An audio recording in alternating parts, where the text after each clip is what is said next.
Hey, Dustin and Cheyenne, this is David Stafford. I was out at your house on Grace the other day with Dustin. We had a good conversation and got to take a look at the house. So I've got some thoughts for you regarding value and how we might go about selling your place. Um, I am looking at the old listings that MLS. So I'm in the MLS. This is the local realtor database that all licensed brokers in the Albuquerque metro area use. Our Greater Albuquerque Association of Realtors um, maintains this database, and it is the source data for any and all listings in the greater Albuquerque metro area. So any other listings that you see online, realtor.com, Redfin, Zillow, all of those, all of the data and all the information about houses listed there and anywhere comes from this database. This is where we as brokers list homes. So I'm looking at all the old listings for your property. There's a couple of different square footage uh, numbers. So my first question is going to be, do you have um, a floor plan or an appraisal that would have the floor plan, or at least a measurement in there? It's easy enough to measure. It's a rectangular house, so I can even measure it myself. I see a lot of the 1030 for this because this house is very common in that neighborhood. I grew up not far from there, so I know it very well. And I've sold plenty of these. I've remodeled them too. So I sell a high volume. I sell 30 to 35 million a year, which is approximately 100 houses a year. And I have flipped over 120 in the last 20 years, so I have quite a bit of experience, not just selling, but even flipping some. And I have remodeled this floor plan a few times, and I've sold it probably another 5 times. So I know it very well, and the 1030 number is a good number. Some people will have 1050, you'll see in there. But what we're going to do is we're going to do a little search here that basically of your neighborhood, which is very homogeneous, all the same size, same builder, same age, approximately same value. Some are more updated than others, of course. But what we're going to do is we're going to come in here and we're just going to come down. And by the way, there's 1,481 listings today in the MLS, total active listings. That's about twice the number we had about 4 or 5 months ago this spring. And a lot of that has to do with the fact that we have, we're having a lot more inventory. People are getting their houses on the market because they feel like it's a peak, and in the meantime, they might have missed the peak because the buyer activity has slowed down a little bit, primarily because interest rates hit about 6% in June. We peaked out in April and May, but it started to taper off in June a little bit. It also tapers off seasonally in late July and into August because of the school year. So we're kind of seeing both of those happen. So this number is up. Okay, so if we come down here, we do a search. What we're going to do is we're just going to jump in here. There's her neighbor's house for sale. And what we're going to do is we're just going to go essentially from Morris to Constitution to Wantabo to Lomas. And you guys are kind of right there in the middle. We're going to do single family homes. Go follow my cursor here on the left. I try to make this big blue arrow noticeable. You can follow me easier. We're going to do 3 bedroom, and we're going to do 1 bath. We're going to do 1 car garage, and we are going to keep it under 1,300 square feet. Now, some of them in that neighborhood have added additions onto those original houses, but most of them all came under that size in that neighborhood. Now, I'm going to go all the way to do closed. I'm going to do closed, and I'm going to go all the way back to only 6 months, excuse me, because that should be, we are past the peak, probably in value. I think we're going to flatten off here, or we have flattened off, so we're really, that means we're at the peak. But what we're going to see here is we do have 15 properties, so that's enough to give us a good idea of value. I'm going to show you these in a list form, and I'm going to sort from highest to lowest dollar per square foot. And the highest one hasn't sold yet. It's been on the market 6 days, so we're not going to count that one. They're too high, frankly. It's probably a remodel. Let's take a quick look. just out of curiosity why they would think that they could go so high. Yeah, it's a nice home. They've done a good job. But I don't think it's going to go that high. Let me take a look at that. There we go. It's new and nice and clean, but I just don't know if it's going to go that high. So we'll have to see what that, keep our eye on that one and see what it sells for. But what we really want to do is come back in here and look at a couple of other things. We want to see what they're actually selling for. Dollar per square foot wise, so that we can figure out about what yours will be. So, of the 12 closed properties, the average list price was $215. For the average, by the way, let's start with average size, approximate square foot, was 1,047 square feet. The average list price was $215. The average sale price was $221. That was 102% of list price, and that was $206 a foot list price to $1,150 a foot sold price, and that was an average of 7 days. So it's in high demand. That price range is in very, very high demand. So that's kind of that all makes good sense. So if I come back here, let's point this out. The key number to remember is $211 a foot was the average sold price per square foot. So if we jump back in here and we find the $211 a square foot, an example, here's one right here. They were asking $208, they got $213 for 1,054 square feet, sold for $225 on the first day, 0 days. So we can kind of see, let's see, okay, it looks like it's been remodeled. Let's take a quick look. Okay, wow. Fancy new doors, all new paint, new flooring. Let's see what they've done here. Fancy doors to the backyard. Wow, I don't know why they put those in. Brand new kitchen. Okay, that's the front. New windows, new lighting. That looks like they've got quartz on the counters, stainless appliances, carpet, doors, trim. Everything is new. Bathroom's completely new, all of it. Not a square inch that hasn't been touched. Laundry, it looks like. So that's what we're looking at for the average kind of. That was $213 a foot, but that one is also, I think, the one that might be just the other side of Morris. No, it's not. It's actually on this side. But let's take a look at a couple of others in that price range. Let's look at $207 a foot on Ralph. They got $207 a foot on this one. $211 was the average. 2 days on the market, same size, 1,053 square feet. Let's take a look at this one. All right, so newer cabinets that have been painted, newer hardware, stainless appliances, light fixtures new, paint, backsplash. That kitchen looks pretty nice. They have not changed the tile floor. That's probably been there a while. You can tell by it.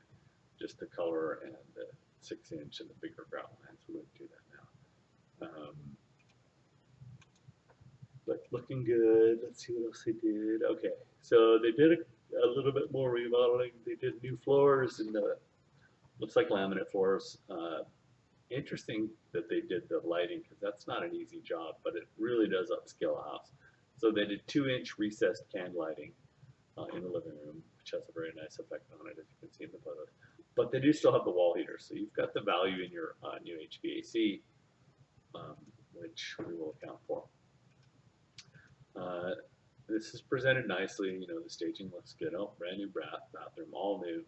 Vanity, quartz top, mirror, paint, flooring,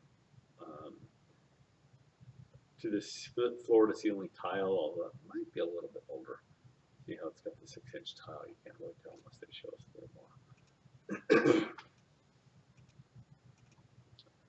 Covered patio, play area, some trees, very clean. Good presentation again. Okay, so that's that. That's at 207. So, you know, my opinion is if we drop down further, I mean, we're going to see a few that you might be surprised at how much Let's see if we can find nicer ones. Yeah, that sounds pretty nice. So this one's actually your neighbor. 1010 Grace went for 220. And what we'll look at is it went for 197.50 a square foot. Now, if your house is 1,030 square feet, then that would be 1030 times 197.49. That would essentially be 203 a foot. But even if we went, excuse me, that'd be 203,000, my mistake. Even if we went and we said, hey, we think we can compete with these average homes. You know, a lot of it really depends on, let's just click down here. You can't see that one. Body looks like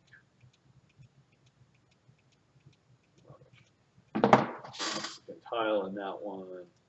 Muriel, I think, is the lowest one. But if we feel like, hey, there's not a lot in this price range, which is a good way to look at it, then, and we feel like, for instance, this one right here, that one's 220 a foot that went for. So now it's smaller, it's 952 square feet, so they tend to get higher dollar per square foot. Look at Greta here, 85, see that they're at the top of the dollar per square foot here. This is a remodel, complete remodel.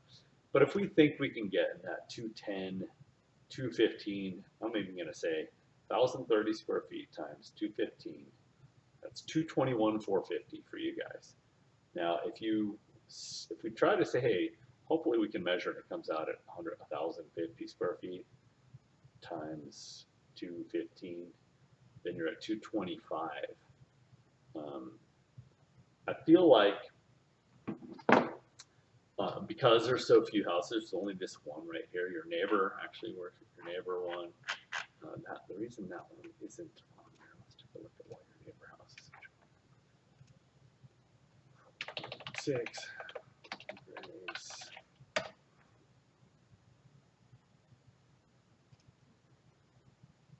Is, oh, they're 1,300 square feet. There's an addition on this one.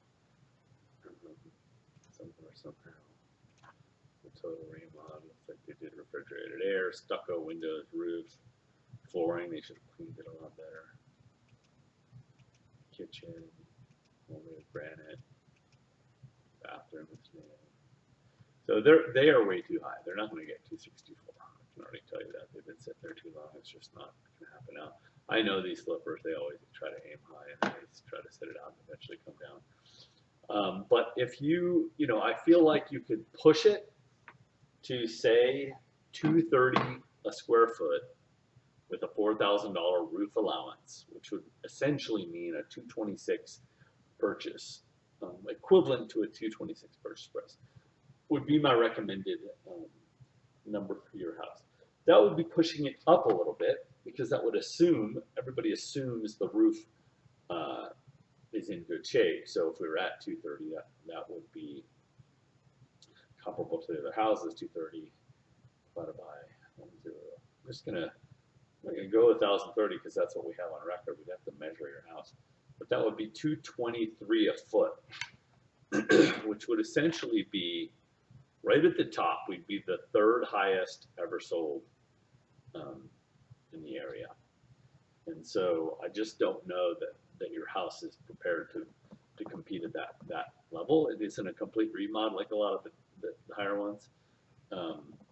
But then we've got to also make the roof whole at 230 at that price. So we offer them the $4,000 allowance, and that would be where my recommended amount starting price is. We may have to drop to 225. We'll have to see. In a market like this, it's always good to push higher and see how the market responds. And I'm very proactive about listening to what the market has to say. I will send you market reports or traffic reports from Zillow that shows how many times we showed up in the search returns, how many times people clicked on our details and photos, and do the same for Realtor.com. I also ask any agent that shows it, I send them an email 3 times to try to get them to answer it with a survey that says, what did your buyers like most about this property? What did they like least about this property? How did it compare value-wise to the other properties you've shown these buyers? What price do you think would sell it in the next 30 days?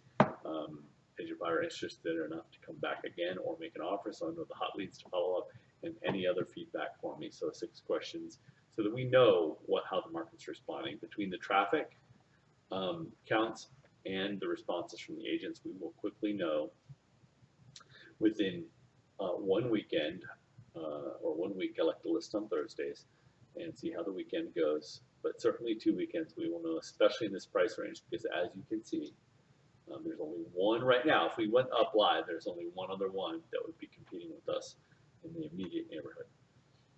And that one's overpriced. So we would get tons of showings right away. There's a bunch of people out there waiting for a house in this price range. And we'd probably, on Friday and Saturday, if we list Thursday night, we'd probably have 10, 12 showings on Friday, 10, 12 showings on Saturday, and then it'll drop off immediately because all the people waiting will come see it, and then it'll trickle down. I have about 5 showings on Sunday, maybe 1 or 2 on Monday, and then by then we would know if there's any offers coming in. And then the traffic has moderated quite a bit after that first bump, and that's kind of the way it's been going lately on listings. So we'll know how they're responding to our value that we've got there. So we would be at 230, only one other one was that high, and that was this one on Club Bean, and that was that full remodel. So I think that that one even actually, yeah, that one for 224.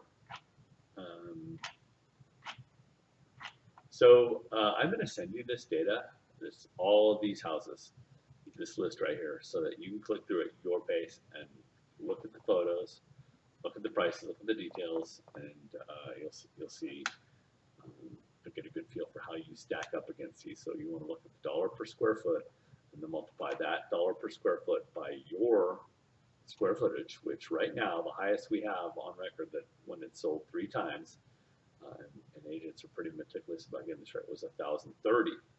Now again, I can come out and measure it pretty quickly, but if you've got a measurement in an appraisal when you bought it or refinanced it, that will tell you precisely by a professional, appraisers or professional measure, their measurement is considered accurate is my point, because they are trained professionals. So maybe you have one at 1,050, that would be great, let me know that. But regardless, within this range, it's somewhere between 1,000 and 1,050. You just multiply it by the dollar per square foot of these guys to compare with them. So if you go down this and you go, hey, I think we compare with these guys right in here, 213, 207, 220, which is what I'm proposing, and you multiply that, 213 by your 1,030, and in that example, it would be 219. Now, if we've got to make it whole because they assume they're getting a good roof, we'd have to add another $4 grand to the buyer's side, so that would be off your 219, it'd be 215. So I can tell you now. Let's talk real quick about what it's going to cost you. I am willing to do it for 5%, so that's 2% for me, 3% still to the other agent. If you wanted to try giving them less, which in this market, in this price range, I don't think would be too much of a problem. We could go down as much as 2.5 to the other agent. And maybe 2.5. 2.5 plus 2 to me, it'd be 4.5. That's the absolute lowest I can do. That would save you quite a bit of money there. So you got to expect another, for sale, you got to expect another 2.25% closing costs in a typical and customary offer, the way we're going to expect it from buyers, which means you don't pay for a lot, but you do pay for your title insurance and a few other costs. So a good thumb rule would be, so let's just say we sell for 225. Well, let's go ahead and say we sell for 230. And we give them 4,000 back for roof. That would really be a 226 net to you on that. But so the purchase price is 230. That would be times, let's see, 2.25, 4.5% for commission. Add another 2.25. That would be 6.75.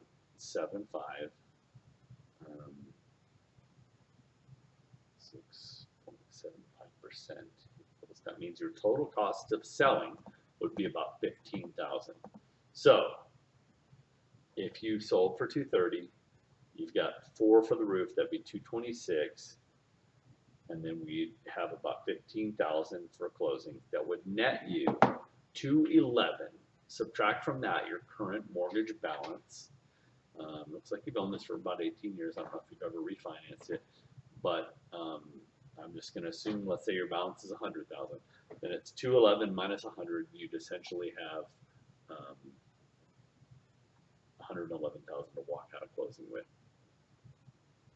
Okay, so you would essentially have a net of $211,000 minus what you owe, and you could expect that. I would expect that if we try $230,000, I think we will get enough interest and potential offers to negotiate to something, and I think we would have it sold within 2 weekends. Most offers are coming in with a 30-day close, so let's just put this on a calendar so you guys can see, because Dustin expressed some urgency there. Let's say what I like to do is shoot pictures on Tuesday. So let's say by Tuesday we could have the place spotless and ready to go. And this assumes a couple things, that we just go as is on this timeline, but it really can't. If you're going to do those repairs that I said to get us to $230,000, which included some painting, some drywall repair and touch up, and the tile in the bedrooms, finishing out the tile in all the bedrooms, and the 2 tiles under the dishwasher, that may take a little more time. So what we also could do is, as soon as you're ready to move out, the day after you move out, we could get the workers in there to do all that stuff for you guys. Get that knocked out, and then get it listed right away. But for sake of discussion, if we said on a Tuesday, like on August 9th, or this could be September 9th, you know, since that might be, I don't know, let's say it takes a couple weeks to get all that stuff done. Let's say we shoot for Tuesday the 23rd. Everything's done, place is photo ready. We shoot pictures on Tuesday. Photographer photographer tends to need 24 hours for edits, and we need 24 hours for data upload into MLS, which means by Thursday night we're live for Friday showings. So by Friday morning, people are scheduling showings for Friday, Saturday, Sunday. They usually submit offers for a 30-day close. So let's say that we had an agreement, we had a bunch of offers by Sunday, we had an agreement by Monday morning for a 30-day close. That would essentially be mean at the very end of September, 1, 2, 3, 4, right in here, October 3rd, we'd probably be closing. Either close September 30th or October 3rd, or sometime during this week. You can close if you've already moved. Justin mentioned for the first part of October, you could close with a mobile notary wherever you are, unless you're near a town that has a mobile notary and then get FedEx back to us. Or we could aim for closing, you know, the 3rd or 4th, and then you guys take off from there. If we're not closed by then, you guys can take off. I can handle everything here while you're gone, and then we can get closing documents up to you to sign up there. That's kind of a standard way to expect the time frame to play out. So, you know, if you closed here, they'd wire your money the next day, so you'd have money on the 4th. Like I said, if you, I don't know exactly what you owe, but if you owe 80 to 100, let's just say you're going to get 211 minus what you owe. So if you owe 80, that's going to be what, 131. If you owe 100, it's going to be 111. Just kind of guessing in there based on how long you've owned it. So if this sounds good, let me know. I am willing to go down to that commission level, and that includes professional photography that I cover the photos, and you take it from there. Any expenses to get the house ready, I can help refer people, but you would have to pay them at time of service. The roof thing we should take out of closing, so you don't have any out-of-pocket expenses for that or hassle for that. But that's my best recommendation. Hopefully it's helpful. If you have any questions, let me know. I appreciate the opportunity to work with you and help sell your home for top dollar. There may be other agents that will say they can sell it for more to get the listing, but then they're going to have to ask you to reduce price. I'm a very straight shooter, and I think these numbers are very, very accurate. I've been doing this for 20 years. Google me. I highly recommend it. Just Google David Stafford Albuquerque. Any agent you're thinking about working, just plug their name in Albuquerque into Google. Super objective way to do it. I mean, literally, I do it for any person I'm looking to hire. But just plug in my name or anybody else's name. Albuquerque, super objective way. I can't control what comes up on all this. You can read tons of reviews from me at Realtor.com. 66 5-star reviews there. Got 69 on Google. I've got 34 over on Facebook. This is Zillow. I've got 118 on Zillow. And you can just kind of read. I've got some on Rate My Agent. I think I even have some at Yelp and Angie's List. There's 13 reviews on Yelp. There's 8 on Angie's List. Just kind of read through all those, see what people took the time to say about working with me. I do have an MBA. I was staff at Sandia Labs for a long time. I was in the Navy's nuclear reactor program. I grew up here. Over half my business comes from Kirtland, Air Force Base type people, so I could have some military families. I do represent a lot of buyers, so I potentially could sell this directly because I do have buyers regularly. We've got about 8 buyers we're working with right now. And anyhow, if anything pops up while you're talking to other agents, let me know. Hopefully this is helpful. Not everybody does a presentation like this, and it's pretty thorough. Sorry for the time. Let's see where we're at here. Sorry, I've done a little long. We're almost 27 minutes. So I'm going to cut it off here and send this to you. Anyhow, thank you guys. Send any questions anytime. Take care.